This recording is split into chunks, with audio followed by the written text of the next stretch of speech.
Fue bastante enriquecedor todo lo que vi en las mesas. De hecho, integré algunas cosas o intenté relacionar algunas cosas con lo que vengo a presentar hoy. Toda, digamos, la reflexión de formar lo público, que es el título de la conferencia, es una reflexión que surge sobre todo a partir de mi experiencia en un programa formativo llamado Programa Vancomer.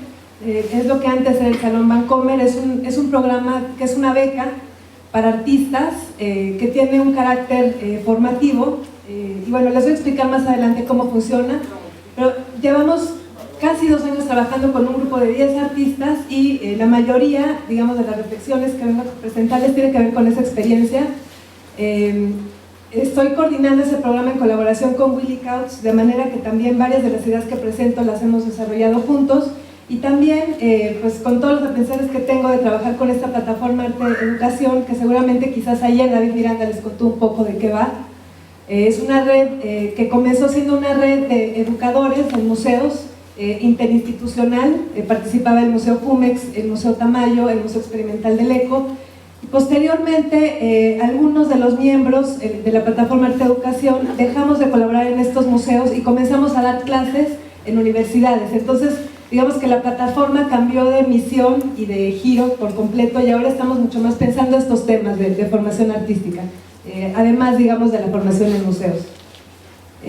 También la conferencia bebe mucho de las ideas del artista uruguayo Luis Camniche, bueno, al final también quiero cerrar con una especie como de poema de Eduardo Galeano del libro de los abrazos. Estas son, digamos, como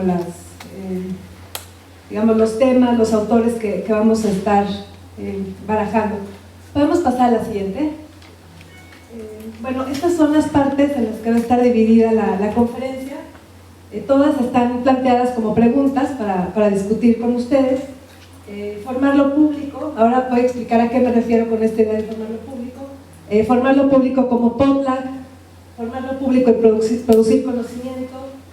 Formar lo público y los agentes que configuran la dimensión pública del arte, formar lo público en el Museo del Arte, y formar lo público en el sistema entre la enseñanza y la experiencia del aprendizaje. Toda la reflexión va muy centrada a formar lo público en términos de formación de artistas, programas de formación de artistas. Bueno, voy a explicar, primero voy a empezar a hablar de esta primera pregunta: ¿qué me refiero con formar lo público? Bueno, el título de esta conferencia es Formar lo público, y en ella abordaré algunos cuestionamientos discutidos en las mesas de trabajo a partir de casos concretos en este encuentro, como algunos retos de la producción artística, como adecuación de la formación al campo laboral, específicamente pedagógico o de educación artística, así como el fortalecimiento de los planes de estudio en este ámbito. El título es también un juego entre formación educativa de artistas, la forma simbólica o artística, así como la configuración museográfica de los proyectos y su dimensión pública o su intervención, digamos, la intervención del arte en la esfera pública. En este sentido, las preguntas rectoras de esta conferencia versan sobre lo siguiente. De nuevo, reitero, creo que se va a ir aclarando, pero estas preguntas surgen mucho a partir de este programa de Vancomer. ¿Cómo investigar desde el arte? ¿Cómo delimitar un tema y articularlo museográficamente? ¿Por qué hacerlo público en el espacio de exposición museístico? ¿Cuáles son las herramientas necesarias para la conceptualización o investigación, las estrategias para el desarrollo editorial y museográfico y, consecuentemente, la mediación de conocimientos inherentes a la forma poética y la experiencia estética de la obra de arte? ¿O cuál es la dimensión crítica de la educación artística, así como la importancia de sus funciones en la cultura y en el mundo contemporáneo? ¿Cómo enriquecer la experiencia del arte desde las herramientas pedagógicas de mediación? Y por último, quizás todas estas preguntas se puedan subsumir a una pregunta más general. ¿Cuál es el valor de la educación artística hoy? ¿Por qué es importante formar artistas? Bueno, antes de seguir, quisiera también comentarles, digamos, el orden de la exposición. Va a tener 2 momentos. En el primer momento de la conferencia se señalarán algunos problemas de los discursos, las metodologías los escenarios y agentes englobados bajo el término de investigación artística, con el fin de mantener una reserva crítica frente a la celebración de este tipo de prácticas, en ocasiones pasivamente afirmativas de las relaciones de poder bajo las cuales fueron producidas en programas de formación en los cuales nos desempeñamos. En este primer momento también se intentará desentrañar cuál es la particularidad y el valor diferencial de investigar otros campos de conocimiento desde la práctica del arte. Aquí lo que sucede es que en este programa Vancomer hubo una cosa muy interesante. La mayoría de los proyectos que quedaron, digamos, esta beca del programa Vancomer funciona por convocatoria abierta. Llegan alrededor de 300 solicitudes que tiene que revisar un jurado conformado por 5 personas, en las que están también los, digamos, como coordinadores curatoriales del programa. Se eligen 10 artistas de 300, para llegar a 10 es realmente un proceso largo y difícil. Y nos dimos cuenta que, pero ya después de que había pasado, digamos, la selección de los artistas, en realidad el criterio era la solidez de los proyectos, no se privilegiaba algún tema o algún medio. Nos dimos cuenta que hay muchos artistas trabajando en otros campos de conocimiento, ¿no? Trabajando con, digamos, haciendo uso de, por ejemplo, historia, ciencias, química, antropología. Entonces identificamos que había, digamos, como una especie de problemática en cómo estaban entendiendo, digamos, las potencialidades de trabajar con otras disciplinas, ¿no? Entonces nuestro trabajo y la reflexión que viene a continuación tiene que ver bastante con eso. Bueno, en el segundo momento se argumentará la idea de reforzar las competencias pedagógicas en la formación de futuros artistas, con el fin de que puedan intervenir las relaciones de producción y de circulación y extender sus posibilidades creativas, profesionales y artísticas hacia una expansión del conocimiento sobre el mundo y un trabajo de deseducación o desprogramación de nuestras miradas saturadas, distraídas o simplemente aburridas. Aquí quiero citar también un texto como muy paradigmático en este sentido, que fue presentado por Walter Benjamin en una conferencia que dio en el Instituto para el Estudio del Fascismo en 1934, que seguramente todos conocen, el autor como productor. Y aquí Walter Benjamin vincula la pedagogía con la calidad artística. Y quiero leer, digamos, esta cita textual porque en cierto sentido, sobre todo al final de la conferencia, voy a recuperar esta reflexión, va a ser como una especie de música de fondo. Bueno, comienzo la cita. Dice: un escritor que no enseña a otros escritores no le enseña a nadie. El punto fundamental, por lo tanto, es que la producción del escritor tiene que tener la característica de un modelo. Tiene que ser capaz de instruir a otros escritores en su producción. Y segundo, tiene que ser capaz de poner a su disposición un aparato mejorado. Cuantos más consumidores logre poner en contacto con el proceso de producción, mejor será el aparato. En síntesis, cuanto más lectores o espectadores el aparato convierte en colaboradores. Bueno, ahora voy a regresar sobre eso. Bueno, no ahora, como ya en la segunda parte de la conferencia. ¿Podemos pasar a la siguiente, por favor? Bueno, esta es la primera parte de la ponencia. Formarlo público como potlatch. Esto que ven es el registro de una intervención, una acción que llevó a cabo el artista David Miranda, que también estuvo ayer por la mañana en el encuentro, junto con un grupo de estudiantes en 2008 en la Universidad de Guanajuato. Lo que hizo David, él le puso a esta obra potlatch, bueno, viene la explicación y toda digamos, como el contexto de la obra en el blog de David. Él lo que buscó fue hacer un homenaje a la vanguardia y al espíritu radical del Internacional Situacionista, agitador estudiantil del mayo del 68 parisino, con esta acción. Aquí estoy citando a David, dice David: potlatch es el nombre de una ceremonia practicada por los pueblos indios de la costa del Pacífico en el noroeste de Norteamérica, tanto en los Estados Unidos como en la provincia de la Columbia Británica de Canadá. El potlatch, vigente hasta el siglo XX, toma la forma de festín ceremonial para el que se utiliza carne de foca o salmón. En este festín se observan las relaciones jerárquicas entre los grupos, que se refuerzan mediante el intercambio de regalos y otras ceremonias.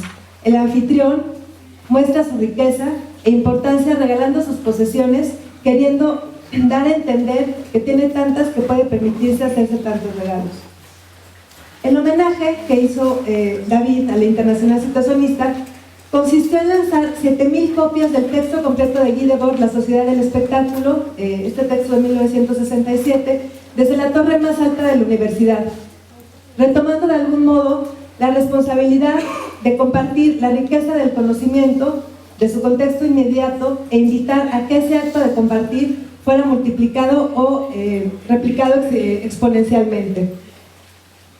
La sociedad del espectáculo era para Guy Debord la sociedad europea de la década de los 60, en la que esta sociedad se encontraba en un estadio de la economía independizada, separada, desarrollándose por sí misma fuera del control del hombre, llegando a subordinar completamente la vida humana según las leyes e intereses de la industria moderna.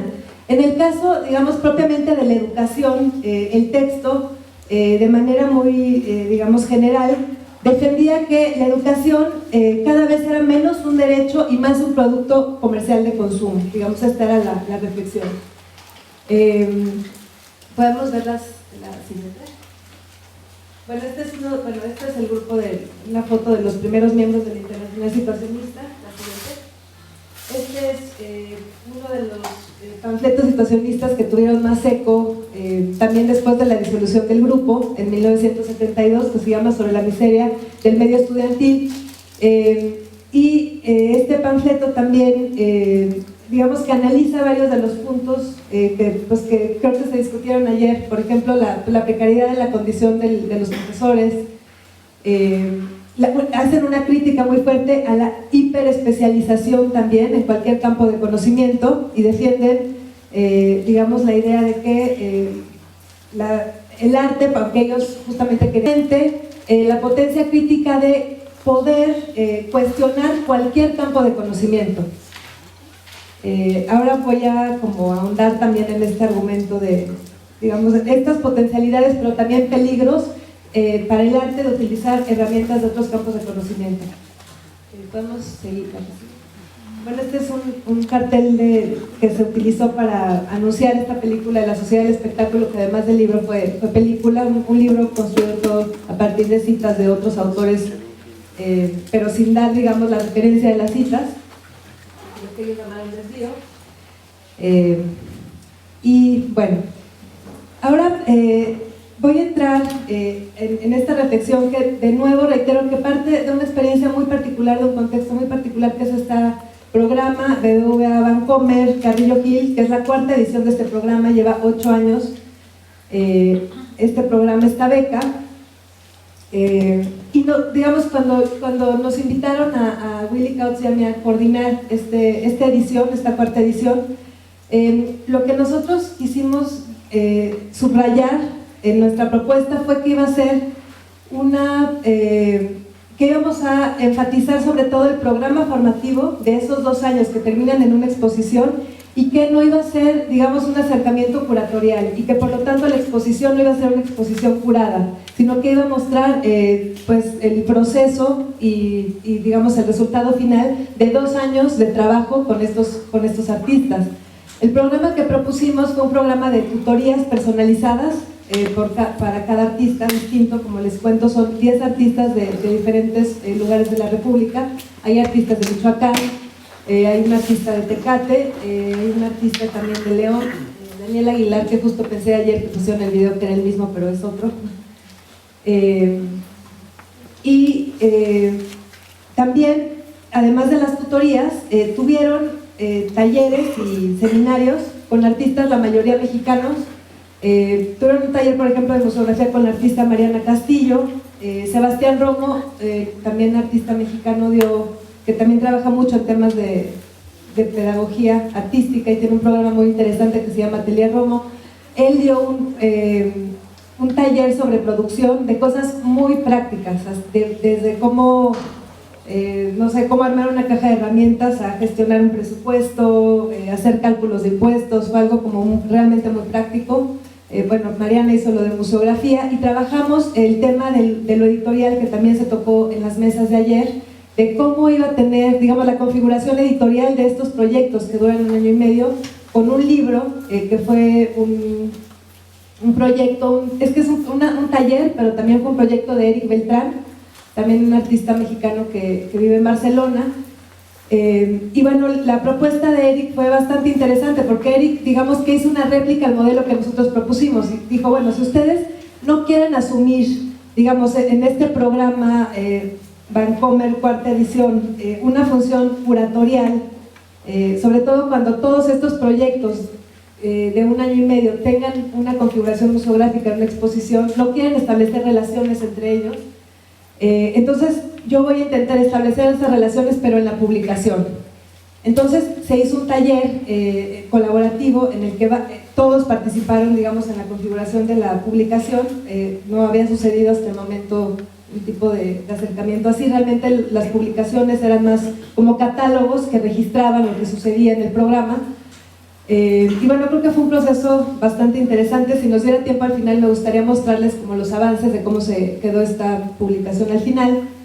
Pero entonces, de nuevo, lo que nos pareció muy interesante de estos 10 artistas es que todos estaban trabajando en campos fuera del campo del arte.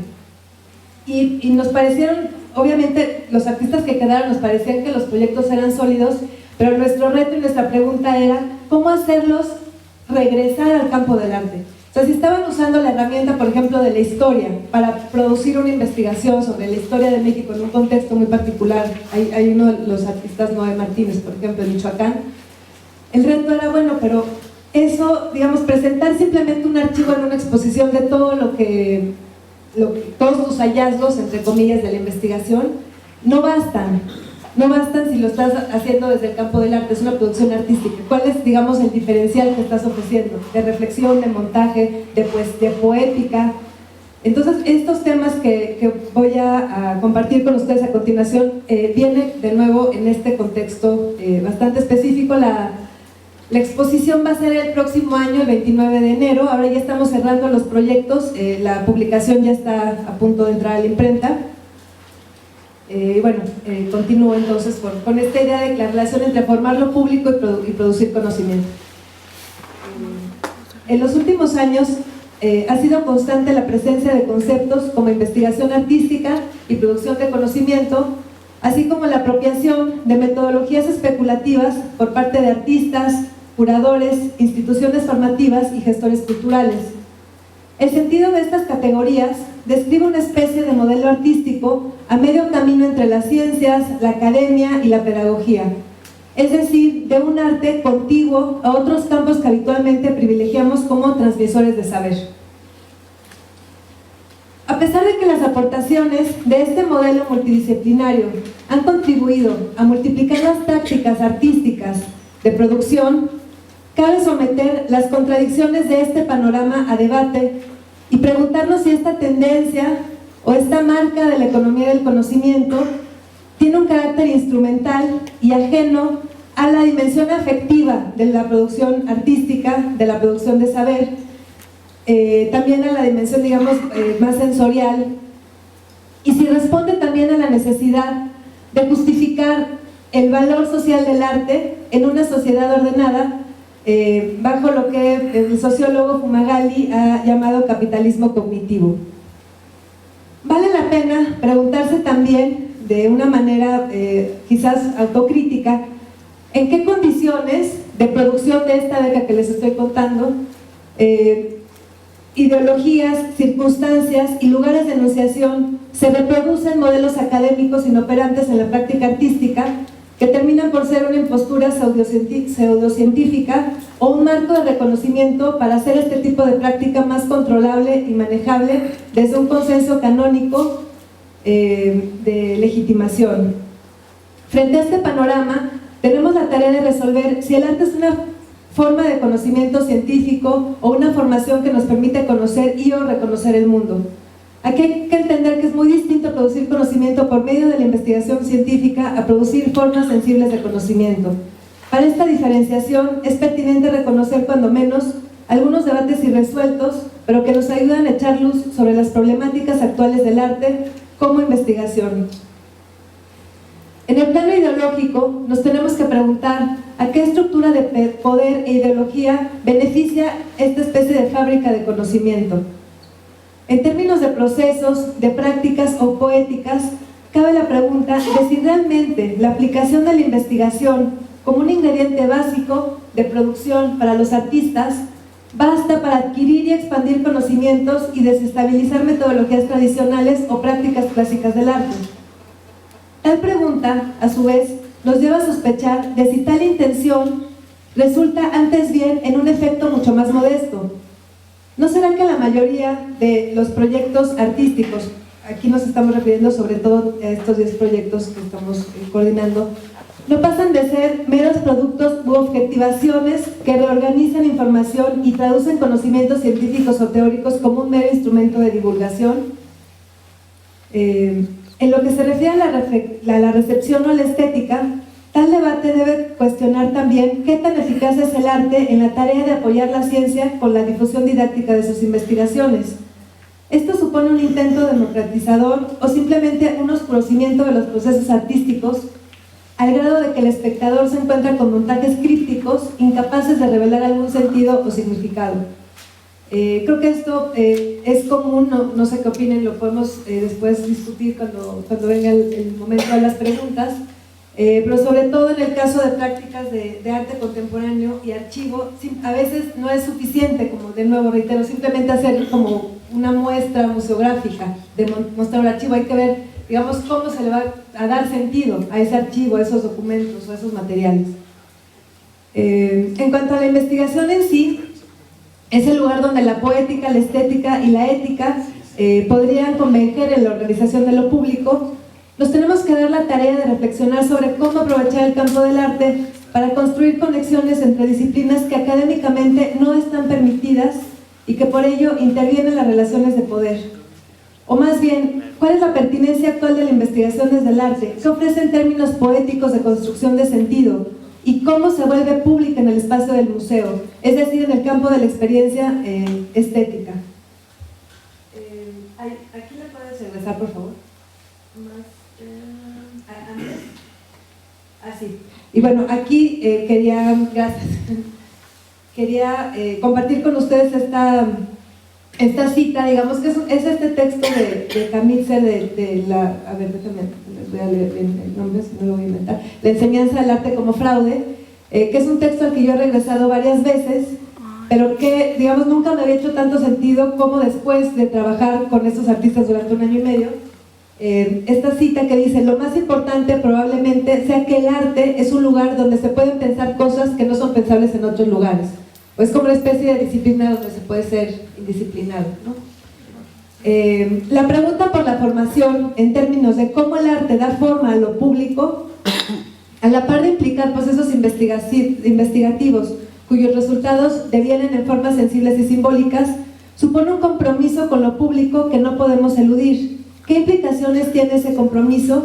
Se vuelve la pregunta central si es que el artista joven, entre comillas, o en formación, pretende hacer algo más que desplegar sus intereses o su subjetividad públicamente. Bueno, ahora sí ya podemos pasar a la que sigue, por favor. Bueno, esta es la... Ah, no es cierto, todavía no. Perdón. Bueno, está bien, aunque la podemos tener ahí, aunque es que esto lo que vamos no tiene todavía que ver con esta obra de Camitzer, pero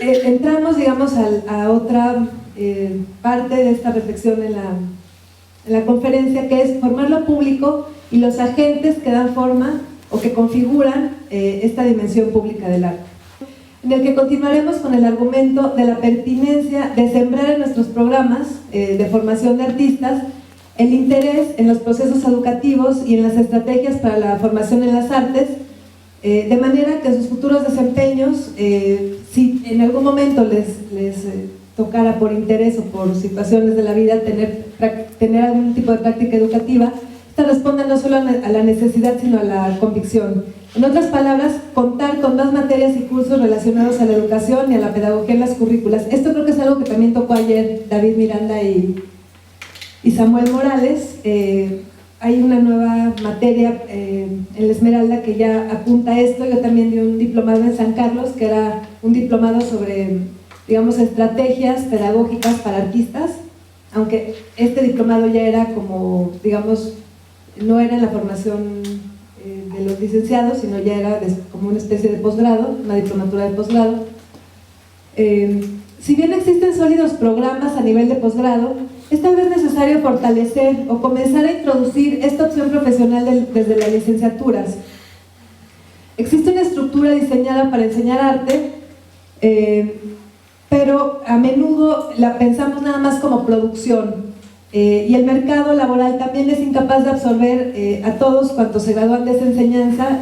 La educación, a pesar de la precariedad de sus condiciones, puede ser una salida interesante y necesaria, sobre todo tomando en cuenta pues, todas las necesidades, digamos, bueno, sí estamos de acuerdo con eso, las necesidades digamos, de fortalecer la educación artística, sobre todo en la enseñanza, entre comillas, formal, ¿no? En escuelas primarias, secundarias, preparatorias, etc. De ahí la necesidad de repensar los 3 pasos de la enseñanza de las artes, que de nuevo retoma Kamnitzer. Él lo resume de la siguiente manera. Dice, el profesor de artes actúa para, punto número 1, plantear y formular un problema creativo interesante. Además, obviamente, todas las destrezas, digamos, del oficio propio del artista, ¿no? Número 2, resolver el problema lo mejor posible. Y número 3, empacar la solución en la manera más apropiada para expresar y comunicarla. El reto de formarlo público parece concentrarse sobre todo en este primer paso. ¿Cuáles son los problemas creativos interesantes? Aquí quizás ya es una especie de formación profesional de que yo vengo de trabajar en el campo de educación en museos, pero sí me parece que la educación en museos y la educación, digamos, a un nivel como muy básico de primaria, secundaria y preparatoria, es un problema creativo interesante que podríamos, digo, que se ha trabajado y se seguirá trabajando, pero que creo que sí podemos explotar mucho más. Las actuales condiciones de producción y circulación en el campo del arte han generado un proceso de subjetivación que configuró un productor cultural multifacético, un artista que practica diversos roles, trabaja en redes y grupos de colectivos de artistas con diversas capacidades y destrezas que se reúnen para unar fuerzas, colaborar y gestionar sus propios espacios y mecanismos de visibilidad. Los artistas o grupos forman y exploran lo público desde diversas trincheras. Desde luego que producen obra, pero también gestionan espacios físicos y virtuales, escenarios de eventos y redes, dictan cursos, talleres, clínicas, organizan residencias, utilizan la palabra como herramienta artística, de manera que nos encontramos con un modelo de productor cultural que no solo se basa en producir un objeto definido, sino que deviene en un agente interventor, productor y coordinador del circuito de producción y circulación pública del arte.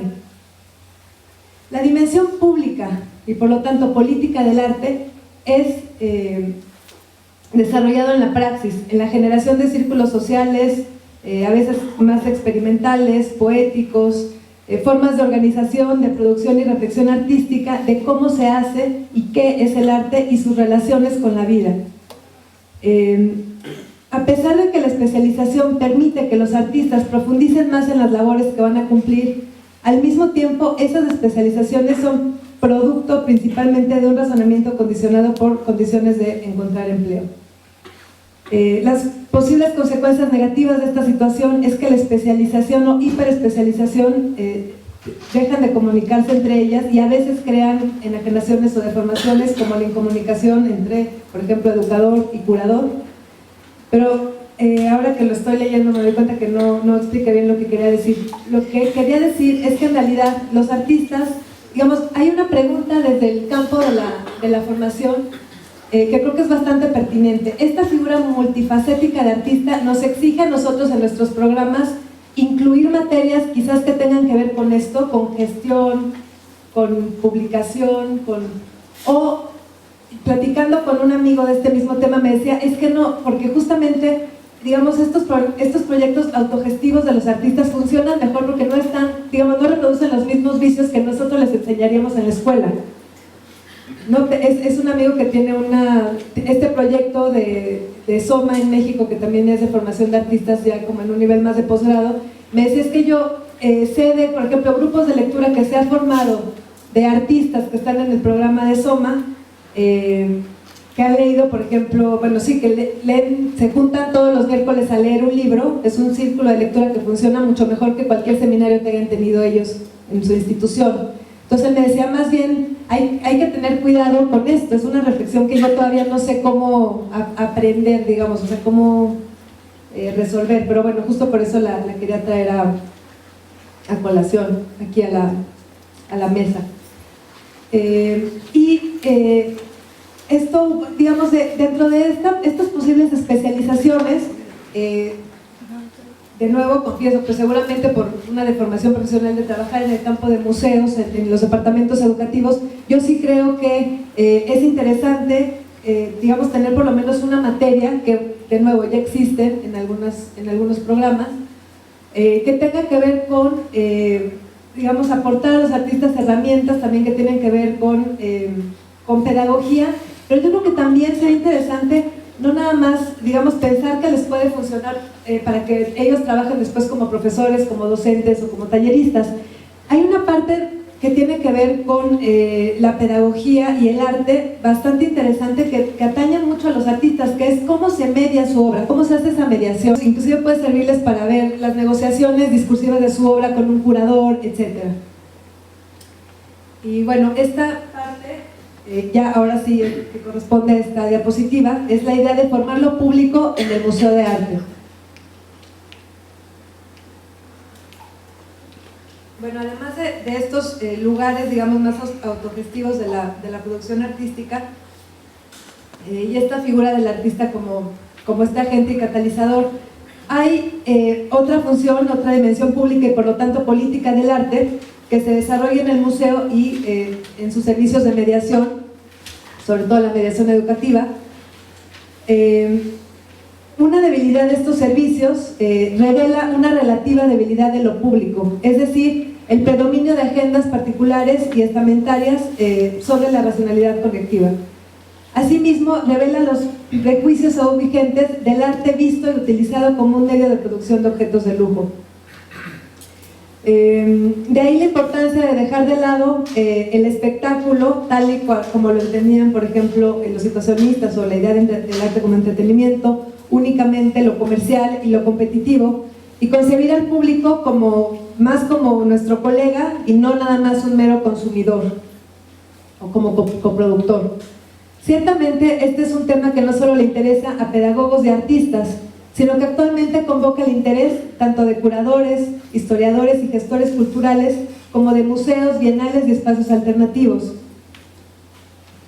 La primera es la idea de la escuela como proyecto artístico. En este caso podemos, se me ocurre este proyecto de Sebastián Romo, que les conté, Atelier Romo, pero bueno, hay muchos más. Y versus la idea de un proyecto pedagógico armado por los artistas. La segunda es la diferencia entre la educación del arte y el uso del arte como vehículo pedagógico, que exige prestar atención también para prevenir la indoctrinación, el catecismo o la reiteración y la promoción de ideas tradicionales, conservadoras o incluso reaccionarias en el campo del arte o del museo. Bueno, el museo es una escuela, el artista aprende a comunicarse, el público aprende a hacer conexiones. Es una obra bastante famosa de este artista que he estado citando, de uruguayo Luis Kamnitzer, que empezó en 2009 y sigue vigente, la ha presentado en diversos lugares. De hecho va a estar en México, en el Museo Jumex, en la fachada del Museo Jumex, me parece que en noviembre, ya este mes, creo que el 20 y tantos, y él viene también a dictar una conferencia. Es una instalación de sitio específico que se modifica según su emplazamiento en las fachadas de diferentes instituciones artísticas. Creo que entre muchas otras cosas nos lleva a preguntarnos en qué consiste realmente una exposición y cuál es el papel del artista, del educador, digamos, de cada uno de los agentes que configuramos esta dimensión pública del arte. El proyecto surgió de un intercambio que tuvo el artista con el director de un museo en el que estaba trabajando, quien, cuando surgió la inquietud de Luis Kamnitzer por los proyectos educativos para acompañar la muestra que él estaba preparando, le respondió, el director le dijo a Kamnitzer, esto es un museo, no es una escuela, ¿no? Fue como muy categórico de, a ver, vamos a ver tu exposición y lo educativo digamos, no nos corresponde. En broma, pero también como venganza, Knizer tomó una foto de la fachada del museo y le plantó las frases, esta frase del museo es una escuela, a gran escala con Photoshop, y se le envió. En el proceso se dio cuenta de que era una obra que le interesaba más seriamente, y después la presentó en el Museo del Barrio, y después, bueno, muchos más. Tuvo ya 8 paradas, con la de México cumple 9. Ha estado en el Museo de la Memoria y los Derechos Humanos en Santiago de Chile, también en el Museo Guggenheim, en el Museo Guggenheim de Nueva York no se pudo instalar, pero se hicieron unas postales. Y en palabras de Knizer, el proyecto trata de forzar al museo que acepta a realizar esta instalación, a que establezca un contrato de servicios con el público sobre cómo se va a comportar de ahí en adelante. Implica que se dedicará a hacer muestras dentro de un espíritu educativo y no funcionar meramente como un depósito de obras coleccionadas en honor de los dueños y los consejos de los directores. Se trata justamente de minimizar la huella del ego y asentar la función pedagógica. Es por eso, esto es así, literal, de Knizer, que insisto en que la obra pase a ser institucional y no como expresión de mi arte, para que el público pueda exigir una rendición de cuentas si percibe que la institución está traicionando el espíritu de esta frase. Es obligar a las instituciones a que dejen de funcionar como mausoleos erigidos en honor de algún individuo o individuos o de una clase social y entrar en un contrato social que redistribuye el poder. Ya sé que no va a pasar nada, pero si uno no trata de afectar cambios es peor. Así por lo menos el público sabe qué derechos tiene y con suerte presiona a las instituciones para que cambien. O para que si no cambian por lo menos queden expuestas en su hipocresía. Y ahí cierra la cita. Y podemos pasar para ver... atrás. Bueno, sí, estas son las imágenes de algunas de las vistas de la instalación, que les digo que pronto va a estar también en la Ciudad de México. Y ya nos estamos acercando al final de la ponencia. ¿Podemos pasar, por favor? Estamos en este punto. Formar lo público en el sistema entre la enseñanza y la experiencia del aprendizaje. El marco de incidencia educativa del Museo del Arte tiene que ver con asumir las responsabilidades que conlleva el museo en tanto que zona de aprendizaje, de participación y coproducción de experiencias de diálogo. Vale la pena preguntarnos, anclados en un ámbito local, sin importar modelos que no responden a contextos particulares, si impactar educativamente desde el... Perdón, es que lo escribí mal. Bueno, repensar la posición institucional tanto evaluativa como propositiva de redistribución del conocimiento, que por una parte identifica urgencias o necesidades no atendidas o reprimidas en los sistemas de educación formal tradicional, y por otra subsanar vacíos o lagunas formativas de aprendizaje que muchas veces se relacionan al ejercicio del pensamiento crítico. En nuestro país, la visión de los legisladores, como los primeros diseñadores de políticas públicas, es opuesta a una cultura del aprendizaje y orientada sobre todo a aquello que significa trámite, burocracia, formalidad, números y gasto. Sus palabras se refieren a un marco institucional construido alrededor de relaciones de poder, atribuciones y permisos. Poco o nada en la ley se refiere al aprendizaje.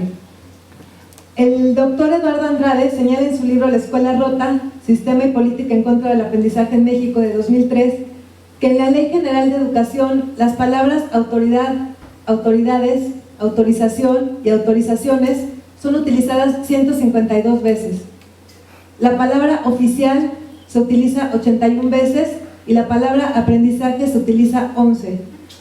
Pero ninguna trata el aprendizaje como un enfoque pedagógico del sistema educativo, sino como un sinónimo de asignatura, apoyo o como parte de la educación especial. Se privilegia, pues, el acto de enseñar y no la experiencia del aprendizaje. En la última década ha habido una reconfiguración y una reflexión, bueno, no quizás desde antes, es que, sí, yo creo que mucho antes, es que luego estas generalizaciones son raras, pero bueno, ha habido una reconfiguración y reflexión institucional de la dimensión pedagógica de los museos de arte en la Ciudad de México, que es el contexto que yo más conozco, un interés de prácticas pedagógicas en general y una vocación también más crítica. Artistas y curadores se han comprometido de modo creciente en exposiciones, proyectos y programas, y también gestores, directores, que se apropian, digamos, de los tropos de la educación como métodos y como formas, conferencias, seminarios, bibliotecas, salas de lectura, publicaciones, talleres e incluso escuelas completas se entienden como proyectos artísticos. Debemos subrayar, sin embargo, que los proyectos pedagógicos, más bien los departamentos educativos de los museos, continúan siendo marginales en relación a otros eslabones de la cadena de producción del arte, y todavía, digamos, tienen bastantes tareas pendientes. Tenemos, creo, bastantes tareas pendientes al respecto. Algunas que a mí se me ocurren y que quiero compartir son esta formación académica de artistas o historiadores del arte, siempre de la mano, digamos, de la práctica profesional en museos en este campo de educación. La identificación del diferencial que ofrecen los departamentos educativos, además, digamos, de la dimensión pedagógica intrínseca que ya tiene una exposición. No se trata de replicar discursos curatoriales desde los departamentos educativos, sino de añadir capas de sentido, abrir otros campos de conocimiento, hacer programaciones bicéfalas para poder tener programas educativos, digamos, de largo aliento, un trabajo más creativo con las colecciones de los museos también, que exploran el potencial político de las reactivaciones artísticas de la memoria, la cohesión también del gremio de arte y educación o de formadores de artistas, que es lo que justamente creo que está sucediendo en este primer encuentro de programas académicos de artes visuales del nivel superior, y la creación de sinergias de colaboración. ¿Podemos pasar a la que sigue, por favor? Bueno, esto es digamos, el epílogo de la conferencia con lo que yo quisiera cerrar, que es de Eduardo Galeano, del libro de los abrazos, y se llama El Sistema. Tiene varias partes, son 3 partes de este poema de Galeano. Dice: los funcionarios no funcionan, los políticos hablan pero no dicen, los votantes votan pero no eligen, los medios de información desinforman, los centros de enseñanza enseñan a ignorar, los jueces condenan a las víctimas, los militares están en guerra contra sus compatriotas, los policías no combaten los crímenes porque están ocupados en cometerlos, las bancarrotas se socializan, las ganancias se privatizan, es más libre el dinero que la gente está al servicio de las cosas. Y yo me quedé pensando, los artistas, puntos suspensivos, los profesores, los gestores, como pensando, digamos, haciendo como una especie de ejercicio autocrítico, cómo estamos funcionando en este sistema, ¿no?, del que somos parte. Y bueno, eso de abajo, obviamente, según yo iba a hacer ahí un montaje, me quedó medio chafa porque no me encontré la misma letra, pero bueno, eso es todo. Y pues muchas gracias por la invitación de nuevo a Randy. Y bueno, pues no sé, creo que si quieren podemos abrir el espacio más para preguntas. Muchas gracias. Oye, hablas de personas que se han preparado en la carrera magisterial del arte y que trabajan en museos. El comentario es el siguiente: hace un par de meses tuve la recomendación de un buen amigo que es muy exitoso en los negocios, de contratar a un director de museo que ha trabajado en Guadalajara, en Monterrey, en el mismo Museo Tamayo, para profesionalizar la escuela de arte. ¿Cuál sería tu comentario al respecto? ¿Tiene posibilidades o vamos por un camino equivocado? Bueno, yo creo que sí tiene posibilidades. No sé si soy quizás muy optimista, pero por ejemplo los encuentros que hemos realizado con la plataforma Arte Educación, sí hemos tenido, digamos, como una respuesta que nos ha alentado bastante, como de un perfil de artistas y de historiadores del arte jóvenes, me refiero que siguen todavía estudiando, que acaban de comenzar a estudiar. Entonces yo creo que sí es un campo que cada vez, digamos, que se está creciendo más, o por lo menos se le está prestando más atención. Y en esta diplomatura que les conté que trabajé en San Carlos, que era un diplomado de formación en las artes, yo nada más di un módulo que tenía que ver con formación en las artes visuales, pero había formación en danza, en música. Había en la matrícula la mitad del grupo, que era un grupo grande, bueno, para mí era grande, eran casi 40 personas. La mitad eran profesores de magisterio, casi todos trabajaban en secundaria, no tenían formación artística, pero llevaban muchos años, digamos, me refiero, no eran artistas o historiadores del arte, nada de eso, y tenían mucho interés y en realidad era muy rico, digamos, como todo lo que podían aportar en términos de metodologías más de enseñanza, ¿no? Yo creo que sí hay, o sea, es una muy buena iniciativa. Acá estoy yo. ¿Sí se oye? Sí. Mónica, te voy a hacer un comentario a ver si pudieras tú responder con otro comentario.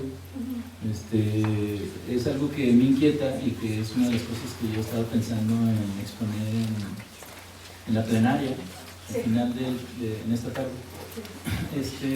Yo como que en ocasiones me asalta, pues no es la teoría de la conspiración, pero sí como que sospecho de que prácticamente nosotros estamos imbuidos, metidos en una carrera armamentista que pareciera que pudiera ser en oposición, pero que al mismo tiempo se empata entre lo que están haciendo algunos docentes, maestros, profesores, a propósito de lo que comentas ahí al final, ¿no?, del problema de Galeano. Ahorita voy a retomarlo. Porque yo siento que lo que Roberto Folari menciona en el achatamiento de las ciencias sociales, que por cierto es contemporáneo y compañero de Camixe, también es él hace muchos años tomé un curso con él y nos decía que prácticamente nosotros estamos supeditados a una carrera tecnócrata, que incide también en la forma de la producción simbólica del arte, ¿no? Es decir, nosotros estamos en proyectos académicos que pareciera que estamos tremendamente apurados, por un lado, en lo que tiene que ver con la acumulación de estos títulos nobiliarios. ¿Por qué? Porque hemos caído justamente en la lógica de un sistema de capital. Ayer lo platicaba con David Miranda y decía, este es un problema que tiene que ver con un sistema económico y político. Yo concuerdo con él. Y prácticamente nosotros estamos supeditados a eso, ¿no? Nosotros cuando vemos los modelos educativos y que leemos los nuevos modelos educativos, son modelos educativos que están pensando prácticamente en lo que tiene que ver con la rentabilidad del ingreso, perdón, de la inversión del presupuesto en aras de una estructura funcional que tiene que ver con lo que nosotros invertimos, tiene que ver resultados. Es decir, la academia se ha convertido en una especie como de línea de producción de maquiladora en donde nosotros somos ingenieros de producción y que estamos viendo a ver cómo producen los estudiantes, ¿no? Eso por un lado, pero al mismo tiempo se empata hacia el exterior de lo que tiene que ver con estos modelos educativos, con la producción de los artistas, ¿no? Los artistas también han caído en esta especie como de, están sujetos a la velocidad de los sistemas de producción y consumo, en un campo que finalmente pareciera que es muy efímero y fugaz, ¿no? Entonces, a mí me provoca así como cierta suspicacia el hecho de que estamos creando modelos, ¿sí?, de producción del arte hacia el interior de las academias, que pareciera que están predestinados a producir sujetos ya no pensantes, sino sujetos que no son proactivos, sino que son reactivos a un modelo exterior. No voy a repetir lo que Avelina Lesper ha dicho en varias ocasiones, porque a lo mejor me colgarían aquí varios, ¿no? Pero yo sí coincido con la idea de que, prácticamente no estoy abogando por la asepsia, por la asepsia de la producción en el arte. Lo que estoy poniendo en discusión es que pareciera que estamos produciendo autómatas que van a ir hacia el exterior, hacia un mercado que está determinado por una lógica bastante evidente, ¿no? Que pareciera que está invisibilizada, pero que está agazapada, ¿no? Sí. Ese sería mi comentario. No sé tú qué opinas al respecto. No, yo... Perdón, y que justamente se relaciona con lo que mencionas al final. Yo pienso que cuando Galeano dice, y los artistas, y los profesores, y los gestores culturales, lo deja abierto precisamente porque nosotros debemos de ubicarlos, ¿no? Sí. Ese es el juego. Sí. Bueno, eso, el poema acaba en la gente está al servicio de las cosas y el otro ya se lo hice yo ahí como me tomé la licencia, pero sí. Bueno, yo estoy de acuerdo con lo que dices. De hecho, justamente creo que estas problemáticas que les platiqué digamos, de cerrar el espectro de producción e investigación desde otros campos de conocimiento, hay como una especie de angustia y de exigencia también a la que están respondiendo varios artistas jóvenes de que tienen que producir conocimiento y tienen que ser antropólogos y etnógrafos y de pronto ya no regresan, digamos, al punto inicial que es el arte. Un poco la pregunta es, está bien utilizar herramientas de otros campos, pero ¿cómo regresar? Pero creo que sí, esta exigencia, digamos, de la investigación es como una tendencia bastante instrumental y tiene que ver también pues con, quizás en nuestro contexto no tanto, pero en Europa tiene que ver también bastante con digamos los recursos, las becas. Hace poco vino un colega a la UNAM de Barcelona, de la Universidad Autónoma de Barcelona, en la que quieren abrir un programa de doctorado en artes visuales y tenían muchos problemas para digamos, los trabajos las tesis doctorales de un artista, cómo evaluarlas, o sea, no, es muy distinto, digamos, todo el parámetro de valor y de producción al de otras disciplinas. Y la tendencia, en realidad, lo que nos dijo él en España es a homologarlo como si fuera cualquier otra disciplina, y él no estaba de acuerdo. Pero también, si no se cuadraban, no podían, digamos, que gestionar digamos, como ese nuevo programa, ¿no? En la Universidad Autónoma de Barcelona, que tienen maestría, y querían tener esto del doctorado, y también porque nos decía, también es válido si un artista, pues obviamente decide hacer un doctorado porque quiere tener una carrera también docente, o simplemente porque quiere trabajar un proyecto de largo aliento que tiene que ver con, digamos, con metodologías y cosas de la academia, ¿no? Materiales, digamos, pues de la academia. Pero yo estoy totalmente de acuerdo contigo. O sea, creo que hay que tener una sospecha frente a eso. Sí, gracias. Hola, gracias por tu conferencia. Yo tengo como varias preguntas. Una de ellas sería que no estoy tan segura, que sigo insistiendo, que sea la educación artística lo que probablemente podamos formar en los artistas de la universidad, sino más bien lo que tú planteabas, la mediación artística. Creo que la mediación artística es lo que podría de alguna forma funcionar, donde tú decías, el artista tiene que mediar entre el curador o el museo o el proyecto social en el que se quiere insertar para trabajar, ¿no? Entonces, me parece que esa figura no la hemos explotado al 100%, o sea, la mediación artística como tal, que en otros lados sí se usa y es una estrategia también de trabajo, porque la educación artística, como lo mencionabas, entonces hay como otros parámetros con los que hay que también picar piedra, ¿no? Es decir, nuestros profesionales que salen de la licenciatura no pueden entrar como profesores directamente en una primaria, sin embargo se necesita que estén ahí porque son donde luego van a trabajar, pero no pueden tener una plaza. O sea, hay como varios traslados que el propio sistema educativo tiene. Entonces hay como otra carrera que creo que se tendría que empezar a plantear, que ya se ha planteado en distintas universidades, en donde sí es precisamente la pedagogía el eje para trabajar en educación artística. Entonces como que hay dos diferencias ahí desde esa perspectiva. Y lo que me interesa un poco es entender este programa joven nuevo del Carrillo Gil, como la idea de la Fundación Vancomer. O sea, qué tipo de obra quiere coleccionar con este proyecto específicamente, porque lo que me llama mucho la atención del proyecto es que no dan un recurso, o sea, lo que dan son las facilidades para que el artista produzca y se inserte en el campo profesional del arte. Entonces, como cuál es tú decías, la vinculación o la guía de esta idea de la fundación con el museo específicamente, porque luego qué pasa con estos artistas jóvenes que ya están produciendo, que tienen este tipo de trabajo, que tú misma decías, bueno, ¿cómo nos regresamos al campo del arte? O sea, ¿qué pasa cuando ya ganan la beca y qué sucede más adelante con su trabajo? ¿No? Como, no sé si lleva en el museo este seguimiento. Sí. Bueno, en realidad es una colaboración justo de la Fundación Bancomer con el Museo Carrillo Gil.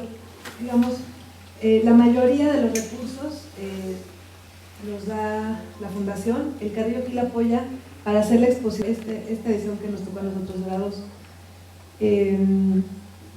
Y es extraño porque no es que el programa sea, la beca no es en especie, digamos, se asigna el mismo monto de dinero para todos los artistas,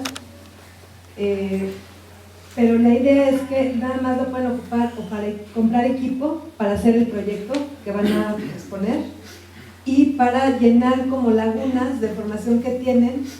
Por ejemplo, hay artistas que se metieron a clases de cine, entonces pagan por parte de la beca sus clases de cine o de video, también otros se metieron a cursos más teóricos, o pagar tutorías a profesionales del arte, curadores de artistas también para que revisen sus carpetas.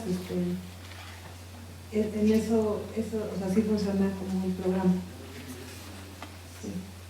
Y en realidad el programa siempre, la mayoría de las veces hasta esta edición, se invita a un curador y bueno, ese curador hace el programa formativo de la exposición. Aquí es una mancuerna de un curador conmigo, que no soy curadora, soy más profesor e investigador, justamente como para nuestra idea era potencializar esta idea de que no terminara en una exposición colectiva, que lo que pasaba, bueno, nuestra crítica a las ediciones anteriores es que digamos que se trabajaba de manera a veces individual, a veces grupal, durante 1 año y medio con estos artistas. En el proceso de selección, digamos, no había ningún criterio temático para que ingresaran, ¿no? Por ejemplo, artistas que trabajaran algún medio o algún tema en específico, no, era todo completamente abierto. Y al final la exposición casi siempre tenía como algún concepto que trataba de darle sentido y relacionar todos los proyectos. Pero a nosotros parecía un poco forzado hacer eso, cuando en realidad pensamos que si hubiéramos que hacer una exposición, entre comillas, colectiva, hubiéramos tenido que seleccionar a los artistas desde el comienzo con algún tipo de perfil más homogéneo, ¿no? Entonces eso fue como Ay, es que no puedo, les quería enseñar la publicación, pero y bueno, la publicación tiene problemas de distribución, es algo que no se puede vender, entonces se distribuye de mano a mano. La mayoría de los artistas que han participado en las ediciones anteriores se quejan un poco de que el tiraje es poco. Yo la verdad no sé mucho de eso, son 1000 ejemplares de publicación pero son 10 artistas, ¿no? No sé, parece que sí es poco y las circulaciones se regalan, ¿no? Pero como que a personas muy específicas, no tiene una circulación masiva. Justamente en el taller de Eric, lo que pensamos hacer fueron 2 periódicos que sí tuvieran una circulación masiva, pero al final ya no funcionó en la práctica y sí. Mónica, gracias. Bueno, dices que seleccionaron. Perdón. Ay, perdón, y ya lo último, del seguimiento. Sí le dan seguimiento, pero no los de Carrillo Gil, los de la Fundación Bancomer, sí, a la trayectoria, digamos, de los otros 10. Bueno, perdón, gracias por tu conferencia. He juntado un comentario acerca como de una duda, en el sentido de algo que ha estado, digamos, un poco flotando desde ayer. Yo entiendo como una especie como de malestar, digamos, digamos, como en la educación artística, por decirlo así, ¿no? Y como diferentes maneras como de abordar o entender eso. Y a propósito del poema de Galeano, que desde luego yo creo que muchos nos identificamos, ¿no? con un poco este sentimiento, ¿no? que tienen lo que dice, pero la duda que me queda es lo que te quería como preguntar. Esta idea, por ejemplo, de que las cosas no funcionan, de que las cosas están mal en algún sentido, ¿no será también que hay algo que no estamos entendiendo? Es decir, cuando decimos que algo no funciona, lo estamos viendo desde una perspectiva desde la cual hay, digamos, una cierta convicción o paradigma donde creemos que las cosas deberían funcionar. Cuando eso no se ajusta a eso, pues no nos queda más que decir que no funciona. Pero, ¿qué pasaría si cuestionamos esa perspectiva desde la cual vemos y esa perspectiva que nos hemos creado sobre lo que es funcionar? Entonces, me preguntaba y te pregunto si esto que pensamos que no funciona, por ejemplo, en la educación artística, ¿no será que no estamos entendiendo algo? Y por ejemplo, a propósito de fenómenos muy claros, ¿no? O sea, por ejemplo, que en este encuentro, por ejemplo, no hay alumnos, ¿no? O sea, es muy curioso, ¿no? ¿Por qué será que no hay alumnos? No les interesa eso. Entonces, ahora, y uno diría, es que algo no está funcionando, ¿por qué no hay alumnos? ¿No? Sí hay.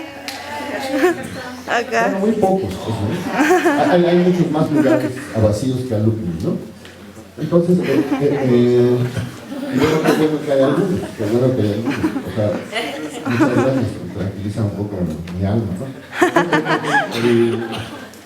Pero bueno, la pregunta es esa, es decir, o sea, ahora, no quiero decir que no haya alumnos esté mal, sino capaz que no haya alumnos por algo que yo no estoy entendiendo. ¿Tú qué piensas? No, sí, no estoy totalmente de acuerdo. No había pensado desde ese punto de vista este tema de Galeano, pero justamente por eso, en realidad, todavía ayer, antes de estar en las mesas, todos, como los subcapítulos de la ponencia, estaban en afirmativo, y ayer en la noche llegué y puse los signos de interrogación, porque dije que estas cosas son preguntas que no... Hay muchas cosas que no entiendo también. O sea, creo que sí hay como muchas inquietudes y dudas que compartimos pues todos los que estamos aquí. Y en efecto sí, creo que es muy difícil encontrar como un paradigma, un modelo en el cual comparar esto está funcionando y aquí no. Sí, totalmente de acuerdo. Sí, aquí, Mónica. Sí. Dices y mencionas que curiosamente los proyectos que sobrevivieron la selección, todos los artistas se dedican a otra área de conocimiento, pero ¿qué fue lo que rechazaron? ¿Sí? O sea, de los 300 que presentaron, ¿por qué escogieron eso ustedes fueron los que escogieron. Claro, sí, o sea, no fue una casualidad. Claro. Digo, eso es algo que ustedes programaron. Sí. Eso por un lado. Y el otro, generalizar, bueno, ¿qué grupo, este grupo de artistas, qué edad tienen? ¿Sí? Están en sus 30, o sea, ya salieron de la escuela hace 7, 8 años, están produciendo. La problemática de la formación de un artista de 30 años es muy distinta a la de uno de 17, que es con lo que la licenciatura se enfrenta, ¿sí? Que vienen de un sistema educativo roto, no saben leer, no saben escribir, lo he comprobado, en la ESAI se les aplica el enlace de educación media superior, el 80% de prueba, ¿sí? Para poder tener un dato estandarizado, o sea, y esos son los que se admiten. Y la licenciatura se dedica poco o mucho a tapar estos huecos, no saben inglés. Aquí curiosamente me quedó un poco la inquietud ayer, esta preocupación de resolver cuestiones regionales cuando el arte se plantea hoy día como algo global. Sí me llama la atención, o sea, la enseñanza de una segunda lengua es casi secundario, alguno que otro coincidimos ahí. Entonces, estas generalizaciones de un artista que ya lleva 8 años produciendo y que puede aspirar al programa Vancomer, es decir, ya tiene individuales, ya está coleccionado, ya está, o sea, es un nivel de especialización muy avanzado, y hablar de la formación de alguien así es muy distinta a hablar de la de un chico de 17 años. Entonces sí habría que como poder hacer este tipo de Claro, diferenciaciones. ¿Sí? bueno, ahí sí, en realidad como queríamos subrayar sobre todo lo formativo, esta generación es mucho más joven que todas las anteriores. Solamente hay un artista que, o sea, son 10 artistas, hay uno que tiene 35, es el más grande, y otro que tiene 29. Todos los demás son como de 24 a 27, más o menos, ¿no? Digo, sí, ya tienen sus años que salieron de la universidad, etcétera, pero digamos que en relación a otras ediciones, sí son más jóvenes. O sea, ya pasaron por la escuela. Sí, ya pasaron de la licenciatura, exactamente, sí. Sin eso no hay ninguno que no haya pasado por la escuela. Sí, no. Bueno, hay uno que tiene una formación bastante autodidacta, pero, o sea, que no pasó por una licenciatura, pero sí por un programa como, digamos, como más experimental, ¿no? Luego, lo de la selección, bueno, éramos los 2 coordinadores curatoriales, estábamos en el jurado y había otros 4 personas, bueno, unos curadores de artistas también en el jurado, y sí fue, la verdad, bastante difícil llegar a los 10, o sea, realmente los coordinadores curatoriales solo valía nada más un voto, lo que nosotros, digamos, nuestra selección. Sí fue muy difícil y fueron así jornadas eternas discutiendo, porque de 350 a 10 es como abismal, aunque en realidad los primeros filtros creo que sí coincidíamos bastante, y nos preguntaron los otros miembros del jurado, a ver, ustedes son quienes al final van a estar trabajando con estos artistas, entonces denos directrices o denos luz sobre una orientación sobre qué criterios tenemos para seleccionar, y nosotros les dijimos que nada más el criterio era la solidez de los proyectos. O sea que no, de nuevo, no privilegiamos ningún tema, orientación por la investigación, tampoco ningún medio. Y digamos, estos artistas, si digamos son 10, déjenme pensar, hay 3 que sí están trabajando, digamos que entienden la investigación como una investigación mucho más plástica, totalmente artística, poética, pero de 10, 7 es un número alto, digamos, para poder como tomar el pulso de que hay una nueva inquietud y como ansiedad también de esta idea de investigar, producir conocimiento.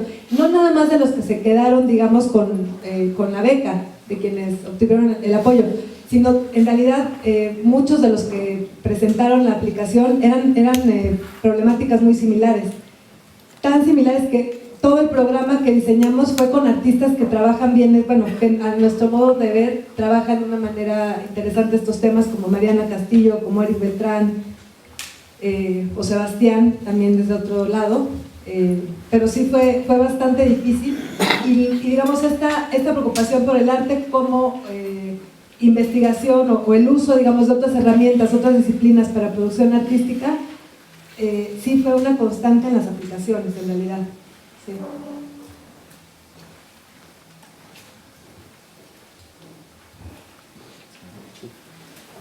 Hola, buenos días, muchas gracias por tu participación, tu conferencia y por los comentarios, pues que nos abren muchas inquietudes. Sin duda esta reunión nos está dejando eso y nos está haciendo reflexionar mucho.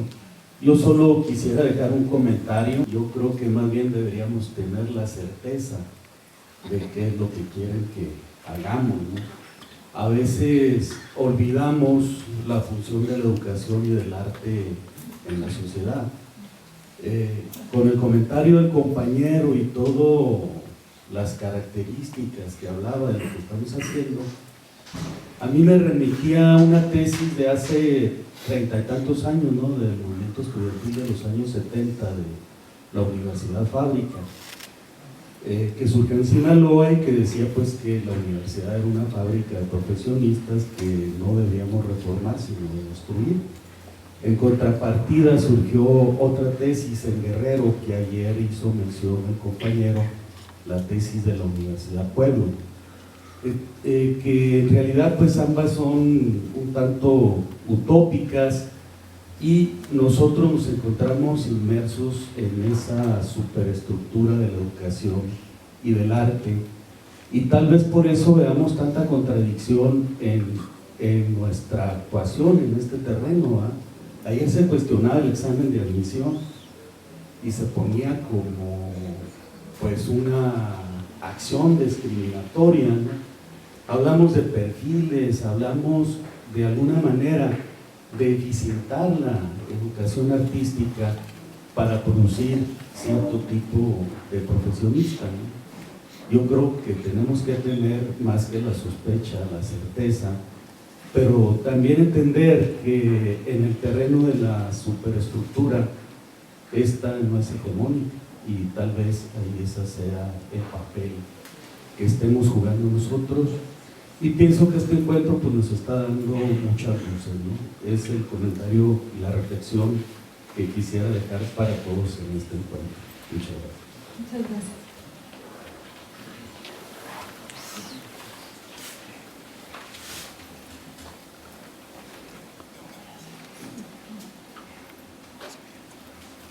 Sí, gracias. Mónica, veo que nos enfrentas a una serie de preguntas. Eso creo que es muy valioso, muy importante para todos los que aquí estamos. No obstante, y con miras a poderme acercar más a tu pensamiento, quisiera invitarte a que completaras el poema. Sé que tu intención es que nosotros lo acabemos, entonces yo te preguntaría si los funcionarios no funcionan, si los políticos hablan, pero no dicen los artistas.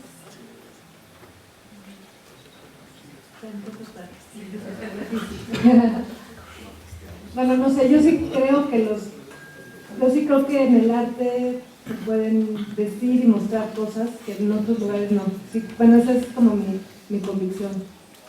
¿Sería los artistas? Bueno, ¿Los artistas completan? Y los políticos hablan, pero no dicen, yo creo que el arte sí dice. Usando el mismo poema de Galeano, aunque creo que es mucho más rico que decir, creo que el arte muestra cosas. Es toda una experiencia mucho más rica que nada más enunciar algo, ¿no? Yo agregaría, retomando un poco tus palabras, los artistas poetizan. Sí, exacto. Sí. Gracias. Sí, justo un poco también por eso quería abrir con esta acción de David Miranda. Cuando yo conocí esa obra de David, que trabajé con él en el Museo del Eco, yo estaba haciendo una investigación académica de los situacionistas y cuando vi esa obra de David dije, ¿qué estoy haciendo? Esto no sirve de nada. Me pareció 1000 veces más contundente lo que hizo David de subirse al punto más alto de la Universidad de Guanajuato y comenzar a compartir ese libro como un regalo, ¿no? Creo que sí, pero bueno, no sé. Sí, bueno, no sé si sea pregunta, en realidad me quedé pensando, a veces en las escuelas, o siempre en las escuelas, estamos como un paso atrás de lo que sucede en el mundo profesional. O sea, cuando nos damos cuenta de que el mundo ya cambió y que el arte ya cambió, intentamos cambiar nuestros planes de estudio y cuando lo logramos, ya el mundo volvió a cambiar.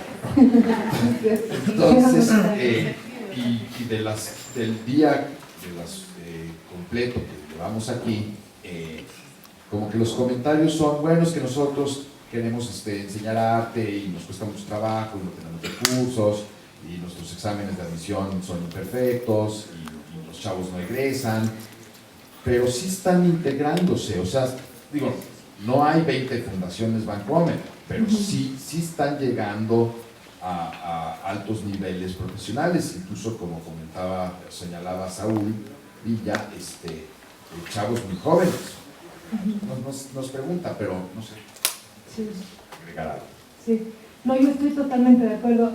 De nuevo, regresando a este comentario que les platiqué de este amigo que trabaja en esta escuela Soma, que bueno, también es ya para artistas ya formados, como decía Saúl, que es muy distinto a los programas, digamos, académicos de licenciatura, pero justamente me decía, es que muchas cosas que nosotros estamos intentando como cristalizar con nuestras dinámicas, programas, están sucediendo ya fuera totalmente de nuestro control y nuestro aspecto en sus casas, tanto a nivel de exposición como de publicación muy sencilla en fotocopias. O sea, esta idea yo sí la comparto de que muchas veces no entendemos, a veces no sé si es porque están pasando al mismo tiempo que no tenemos la distancia para aprenderlas, no sé, la diferencia también, no sé, como la demarcación institucional también, a veces no siempre juega, creo que a nuestro favor para poder entender eso, pero no, estoy de acuerdo también en que vamos tarde. Sí, buenos días y muchas gracias por la presentación. Un poco siguiendo la línea que estaba comentando el doctor Doriñez, ayer por la tarde, y hablando de lo que los egresados o estudiantes se insertan en la profesión, presentaban las compañeras de Coahuila, me parece, investigación, y mencionaban que estudiantes de ellos eran ganadores de las becas que dan de los estados. Si hacemos una referencia muy rápida, muchos de los estudiantes de las universidades que tienen carreras de arte en los estados están ganando las becas. O sea, sí se están insertando en ese mundo de la producción. Y por otra parte, lo que creo es que entidades o instituciones muy específicas, planteemos el Museo Carrillo Gil, u otros museos u otras entidades, están recuperando para sí los proyectos muy específicos y entonces en esa situación también ven sus necesidades. O sea, no ven las necesidades de las universidades ni de las escuelas de arte, están viendo las necesidades que tienen los egresados de esas escuelas, o los que no son egresados pero que son artistas jóvenes. O sea, en ese sentido, nosotros podremos seguir discutiendo muchas situaciones o muchos contextos diferentes de la formación en la educación superior. Y en el ámbito profesional, yo sí creo que muchos de nuestros egresados o de distintas universidades se van a insertar de manera seria y con muy buenas credenciales.